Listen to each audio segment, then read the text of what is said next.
বদরের ময়দানে এই পাশে কোরাইশ, এই পাশে মুসলমানেরা। বিশ্বনবী জালাময়ী ভাষণ দিলেন, তোমরা দেখতে পাচ্ছ এটা বদরের ময়দান না, এটা আল্লাহর জান্নাত, ওই জান্নাতের দিকে ছোট।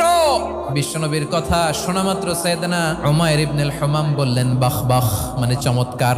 বিশ্বনবী বললেন মা ইয়াহমিলুকা আলা কওলিকা বাখ বাখ ইয়া উমাইর, আমার এই কথা শুনে তুমি কেন বললা বাখ বাখ?